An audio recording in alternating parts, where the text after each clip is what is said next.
ঠিক আছে, টাটা।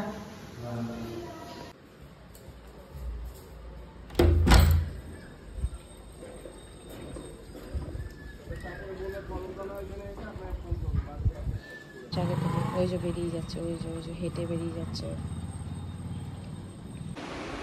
তো গুড মর্নিং গাইজ, সকাল সকাল উঠে পড়েছি। দাঁড়াও ফ্যানটা বন্ধ করে নি, নাহলে তোমাদের কানের মাথা একেবারে খারাপ হয়ে যাবে। তো আজকে হচ্ছে আমার হাজব্যান্ডের বার্থডে, তো সেই কারণে ভেবেছিলাম সারপ্রাইজ দেবো, ঠিক আছে। ও তো সেই উপায় রাখলো না, আমাকে খুঁটিয়ে খুঁটিয়ে জিজ্ঞেস করে করে প্রায় অনেকটাই জেনে গেছে। তো এবার কেসটা হয়েছে কি, শুধু একটা জিনিস তাও আমি সাসপেন্স রেখে দিয়েছি, আমি বলিনি। সেটা হচ্ছে ওকে ওই রুম ডেকোর করাবো, আমার পাশের রুমটাই, মানে 3টে রুম আমাদের, তো পাশের রুমটা করব ভেবেছি। ওই যে সারপ্রাইজ প্ল্যানার 1 মাস আগের থেকে একটা সারপ্রাইজ প্ল্যানার, যে আমার বার্থডেতেও করেছিল, আমার বোনের বার্থডেতেও, অসাধারণ সাজায়।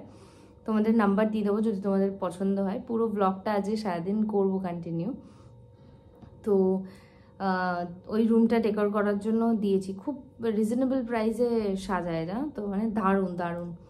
তো এবার ওইটা করাবো, ওটাও জানে না। আর একটা এমনি খাওয়ার দাওয়ার অ্যারেঞ্জমেন্ট করেছি, 30 জন মতো ইনভাইটেড আজকে, তো সবাই আসবে। কি সুন্দর আমি প্ল্যানিং করেছিলাম, ওর অফিসে ওর কালিগদের ওকে না জানিয়ে আমি লুকিয়ে লুকিয়ে মানে ওর ফোন থেকে নাম্বার নিয়ে কল করেছিলাম, বলেছিলাম যে এরকম ওকে বার্থডের দিন যেন ও অফিস যায় এই ব্যবস্থা করতে। তো বার্থডের দিন যেন অবশ্যই অফিস যায় এইটা দেখতে, আর আমি যেই টাইমে বলবো সেই টাইমে ছাড়তে, আর ওদেরকেও চলে আসতে, ঠিক আছে, ওরাও যেন অবশ্যই আসে। তো আমি ওই জন্য বলেছিলাম। এবার কি হয়েছে, এ তো ঠিক মানে খুঁটিয়ে খুঁটিয়ে জিজ্ঞেস করে করে জানতে পেরে গেছে। এবার কি বলবো বলো। তো যাই হোক, এই শুধু ঘর সাজানোটা এখনো জানে না। এবার চলো দেখি সারাদিনটা কিভাবে কি ওকে সারপ্রাইজ দিতে পারি। আমি ওই যেমন জন্মদিনে করে না, আমার মা যেমন পায়েস বানাবে, আমি 5 রকমের ভাজা, ডাল, মাছের মাথা দিয়ে এগুলো করবো। তো চলো ব্লগটা কন্টিনিউ করি।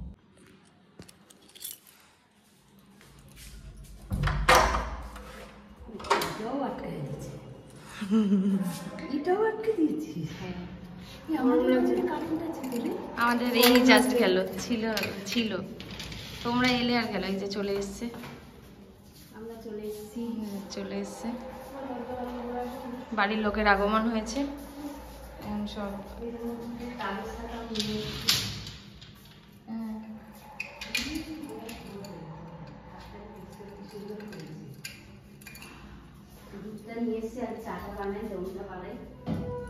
হ্যাঁ,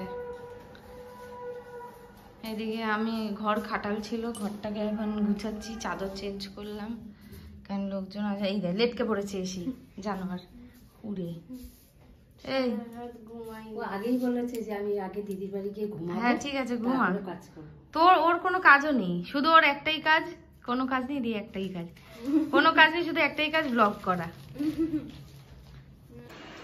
তো গাইজ চলে এসছে যারা সারপ্রাইজ প্ল্যানার রয়েছে, এইমাত্র কল করলো। আমার ফেস ইগনোর করো, কেন কি মুখ চোখ ধোয়া হয়নি, ফেস ইগনোর করো, তারা দেখাচ্ছি তোমাদের।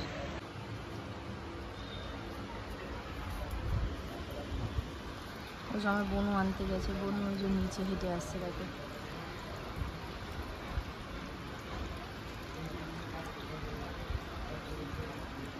ওই যে বোনও আসছে, ওটা ওকে আনতে পাঠিয়েছি।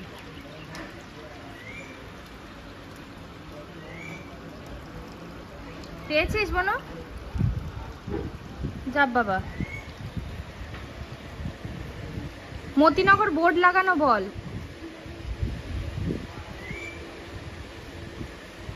রে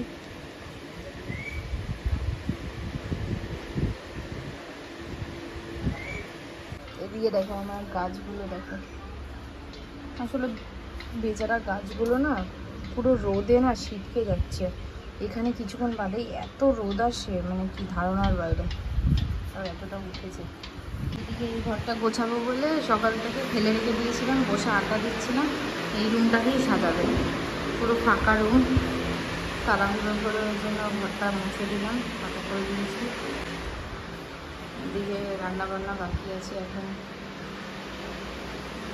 যে মা এইভাবে রয়েছে পরিষ্কার করছি। এদিকে তার মধ্যে আগের দিন আবার এই লিফটটা খারাপ করে বসেছে, পাশের ঘরে লোক আসবে, এবার সব মাল ফাল তুলেছে, এমন কিভাবে বন্ধ করেছে কি করেছে, লিফটটার 12টা বেজে গেছে।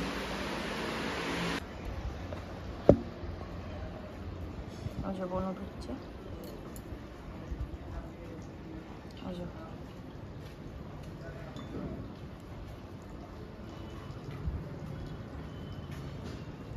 এসে গেছে ওরা।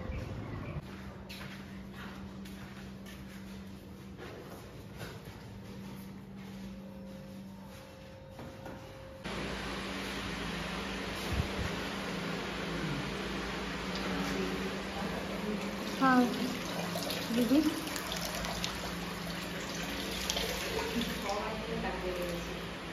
आगे बाजे না কি বা বলবো, আমার গরম লাগছে। কি করছো? আম পান্না আমরা গরম থেকে এসছে, ওই জন্য আম পান্না দেওয়া হবে একটু। ওটাই জিজ্ঞেস করছি কি করছো। না কানা যাও যাও।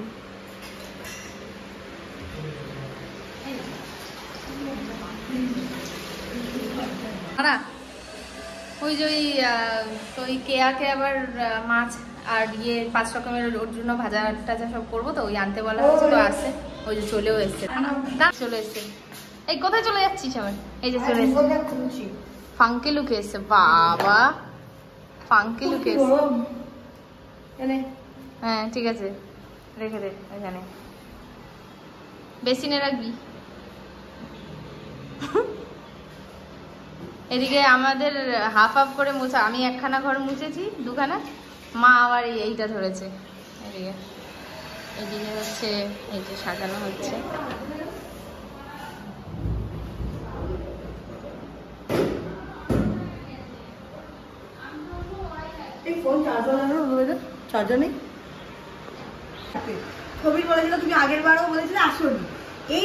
ঝগড়া হচ্ছে, ও এখন চলে যাবে চুল কাটতে, তাই আমি কবিরকে ফোন করে বললাম আমি 12টার সময় আসবো। তাহলে দেখ, ও আমাকে বলেছিল দুপুর অনুষ্ঠান, আমি সেই বুঝে রাতে প্ল্যান করে দিলাম। আমি আর ব্লগে আসি না, আমাকে কেউ নিজে থেকে বলেও না যে আমার তোর মুখটা দেখা। আহারে কি কষ্ট বেচারা, আমার বরের জন্মদিন, এদিকে আমাকেই দেখানো হয় না, এদিকে একে নাকি আমি ব্লগিং করে নিজে থেকে করো। আরে না, এটা আমারটা হয় না। টিফিন করে নিয়ে আসবো, বেঁচে গেলে কালকে অফিসে নিয়ে যাবো, কারণ আমি তো অল্প খাবো। অভাব ছিল না খাওয়ার, মানে যেখানে যাবে খাবো, তাদের বাড়িতে পরের দিন বলবে হ্যালো শোন না রান্না করতে হবে না, বেঁচেছে, ওই বেঁচেছে বলার চেয়ে আমি আগে থেকে টিফিন করে নিয়ে চলে যাবো। এবার যদি ধরো না বাঁচে, সে কথা বলেছিলাম না, আমি এটাই তখন বলবো যে দেখো আমি তো এত কম তো খাই না, কিন্তু মানে কোনো নিমন্ত্রণ বাড়িতে গেলে আমার গ্যাস হয়ে যায়। খেতে পারছিস না ওইটা না, হ্যাঁ তো আমি টিফিন যতটা তোমার দেওয়া দাও আমি কৌটোতে আগে তুলে দিচ্ছি, তারপরে আমি নিয়ে যাবি, নিয়ে আমি বাড়ি আমার বাড়ি গিয়ে আমি খাবো। ওকে কাল লোকটা টিফিন বক্স নিয়ে লোকে দিয়ে দিবি। একে বলছি দেখতে না, ওদের কি জ্বালাচ্ছে, 14 বার ধরে ঢুকে ঢুকে এই দেখ দাঁড়িয়ে রয়েছে লজ্জা ছাড়ার মতো, এই যে লজ্জা ছাড়ার মতো দাঁড়িয়ে রয়েছে। এনে ও এই রিসেন্ট একটা আমার প্রোগ্রামে এসেছিল, ও আবার এও উঠে মারছে এখান থেকে। এদিকে ব্লগ করতে বলছি, তার বেলা করবে না। আগে প্রচুর কাজ করেছে আমাদের, এই নিয়ে এটা 5 নম্বর কাজ চলছে।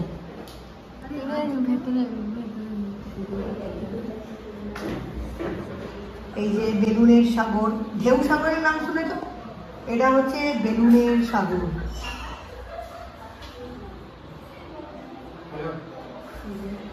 সাজানো হচ্ছে, এই যে এখানে স্টেজ তৈরি হচ্ছে, এই যেখানে স্টেজ হচ্ছে, এরা দুজন নাচানাচি করবে।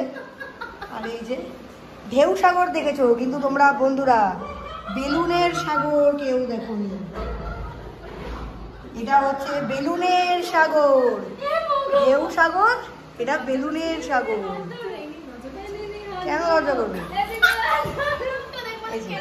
কেন পাই লজ্জা? এই যে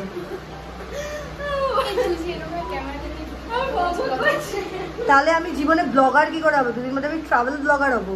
কথা বেছে খেতে হবে, কথা বেছে খেতে হবে।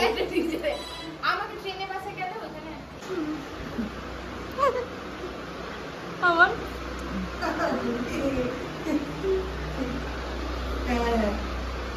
ঠিক আছে, টাটা। একদিন যাবো, একদিন ঘুরতে পারবি।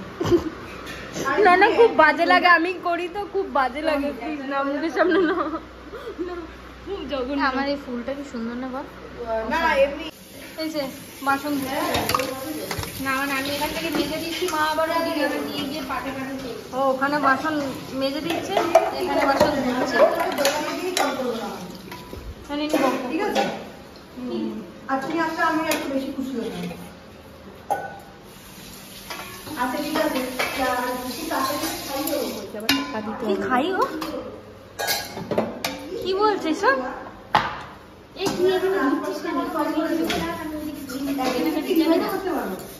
ভালো মা যেচে করে ইনভাইট নিচ্ছে, কি কিসে ভুলে গেছে। এসে দুপুরের অ্যারেঞ্জমেন্ট, ঠিক আছে? মাছটা আমি এনেছি, মানে আমার বাবা কিনে এনেছে, কিন্তু মাছের পিসটা দেখ কেমন, আর চকে দেখ থল থলে। কি হচ্ছে এটা? কখনকার খাবার? এটা দুপুরের। আর দেখি একটু, এটা হচ্ছে না, আর আমাদের খাবার কোনোদিনও কম পড়ে না। হ্যাঁ, ভগবানের আশীর্বাদে মাছটা ভালো, মানে হৃষ্টপুষ্ট ছিল। এই জিনিসগুলোই আমার খুব ভালো লাগে। না না, আমার খুব ভালো লাগে মাছটা। এক কাপে দুজনের হয় তো, এক কাপ। I am coming. হ্যাঁ, মানে সেই তখন থেকে আমি ধুয়েই যাচ্ছি।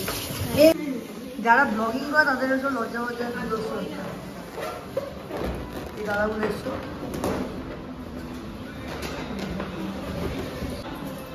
ব্যাপারটা হচ্ছে ও আসলে কি দরজাটা বন্ধ করেই রাখবো একেবারে সন্ধ্যেবেলা, তাহলেই রিয়াকশনটা। হ্যাঁ, ও আসলে কি দরজাটা একেবারে বন্ধ করেই ভাবছি রেখে দেবো। হ্যাঁ, ওর ঢোকেও তো না, ঢুকতেও না ওই ঘরে। বাই চান্স ঢুকে গেলে ঢুকবে কি করে? তালা মেরে রাখবে। এই গানটাও কাজও করে না। এই কথাটা বলবে না। অন্ধকার কিছু মাইন্ড করো না, যাই হোক। মাইন্ড করবে। ও আচ্ছা, এত মাইন্ড করার কি আছে? অন্ধকারে করতেই চলে এসছে। চলো বেরোই এবার। এখন আমরা বেরোচ্ছি হচ্ছে কি করতে জানি, কেক আনতে, মিষ্টি আনতে, কোল্ড ড্রিঙ্কস আনতে, আর আমার শাড়ি। এবার আমার জন্য শাড়ি বললে আবার কনফিউজ হয়ে যাবে। শাড়ি না, ব্যাপারটা হচ্ছে লোকজন আসলে আমি কি করবো, যার জন্মদিন তার বউ যদি এরকম ভিখারির মধ্যে দাঁড়িয়ে থাকে, এই যে এরকম অবস্থায় যদি দাঁড়িয়ে থাকে, তাহলে কি করে চলবে? মানে ওই যে আর আমি, আমাকে দেখাও একটুখানি। তুই ভাই সেজে গুজে আছিস, তোর সুন্দর চুড়িদারও আছে, আমার একটা শাড়ি নিয়ে দে। এ মা তো দুটো নেই ঘরের মধ্যে, তোমাদের কনসা দুটো আছে? হ্যাঁ, ঘরের মধ্যে সানগ্লাস পরে দাঁড়িয়ে আছে। ঘরের মধ্যে যেমন সানগ্লাস পরে দাঁড়িয়ে আছে। মা ইয়ে গরম লাগলে ওই ঘরে ফ্যান চলে বসবো না। শোন, ব্যাপারটা হচ্ছে আজকে যখন ও ভিতরে ঢুকবে, এটা বন্ধ করে দে। হাই, সবাই ব্লগ বানাচ্ছে। এ দিদি, এ দিদি, বাবা ভালো লাগছে। না না, কেক খালি তাহলে একটা মধ্যে ঢুকাও। ভাই কি বল ভাবছিস? এক স্মার্ট। ই বাবা, বেলুন ফেটেই যাচ্ছে। বেলুন কি করতেছিস?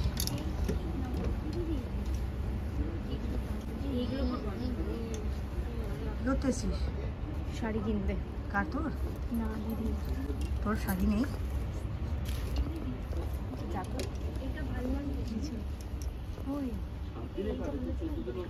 মেয়েদের যখন ছেড়ে দেওয়া হয় শাড়ির গোয়ালে, যখন বিয়ে পায় না কি করে?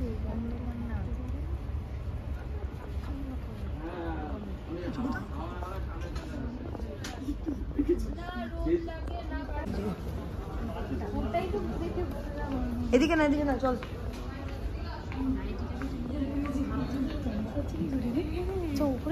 ওদিক দিয়ে দেখো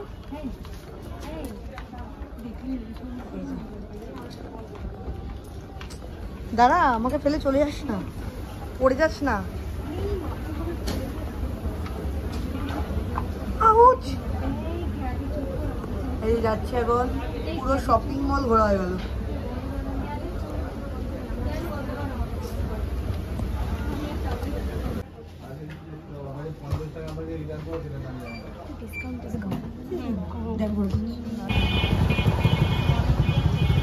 কোনটা নিচ্ছিস?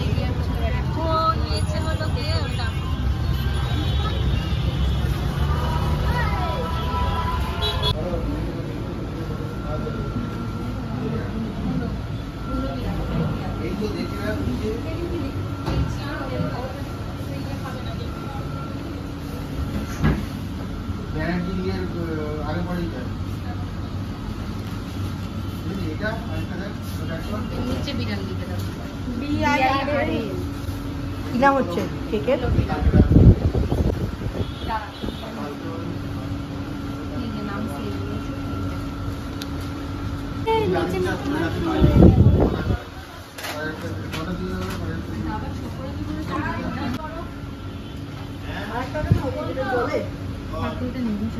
ম্যাজিকটা আর নাম্বারটাই এখন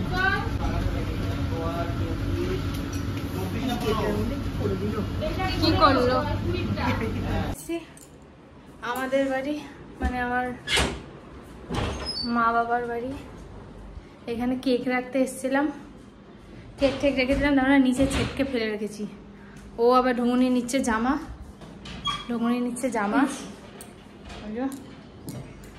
তো চলো, রোদে কাহিল হয়ে পড়েছি, লেটকে যাব। এবার গিয়ে আবার রান্না করতে হবে, মা করছে ওইদিকে অলরেডি, রুম টুম সাজানো হয়ে গেছে। তো বাকিটা কন্টিনিউ করবো ব্লগটা। চলো দেখো, এইখানে আলোতে মুখটা ঠিকঠাক আসছে, না হলে পুরো মনে হয় কেলিন্দি লাগছিল, দেখো আইফোনে যে জঘন্য মুখ আসে, মানে অত বাজে আমি দেখতে নই গো। দেখো, আর এমনি সময় হাতগুলো আছে চামানের মতো। ঢুকছি বাবা, এখান দিয়ে টয়লেট, এই এটা আটকা নিয়ে কি চালু হয়ে গেছে, সেটাই তো দেখছি। আবার লিফটে আটকে যাবো না তো? না চলো দেখি, কিন্তু আলো জ্বলছে মানে হয়ে গেছে। তোরা আবার সারাচ্ছে, দেখিস আবার পড়ে যাস না নিচে। উঠে গেছি, রাখো, উঠে গেছি, আটকে গেল। এই যে মা দাঁড়িয়ে রয়েছে, চলে এসছি আমরা। খোল ভাই, আমার ফোন পড়ে যাবে তারপরে, তুই খোল। দাঁড়িয়েছে তো, খুলতে আবার নিচে চলে যাবো না তো? খোল না, আরে টাকা তো লাগতে হবে। আমাদেরও অনেক কাজ হয়ে গেল। পুরোটা এই যে এখানে খাবার নিয়ে যাচ্ছি, দুখানা জিনিস অলরেডি রেখে দিয়েছি। তো চলো,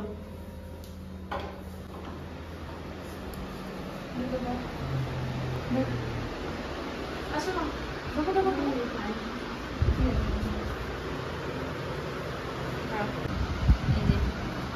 এখানে আছে মাছ ভাজা, কাতলা মাছ ভাজা, মাছের মাথা দিয়ে ডাল, এটা মিষ্টি, আর এদিকে রয়েছে হচ্ছে 5 রকম ভাজা আর ভাত, ঠান্ডা জল। আর এদিকে পায়েসটা হচ্ছে সন্ধ্যেবেলায় দেওয়া হবে যখন সবাই আসবে। আসো আসো আসো, দাঁড়া, আসনটা দিই, এই আসনটা দিই, দাঁড়া ওই ঘরে আসনটা, ঠিক আছে বাদ দাও। তো এই যে ওই মাছের ঝোল টোল খাবে না বললো, তাই জন্য আর বানাইনি, বললো এই গরমে ভালো লাগবে না।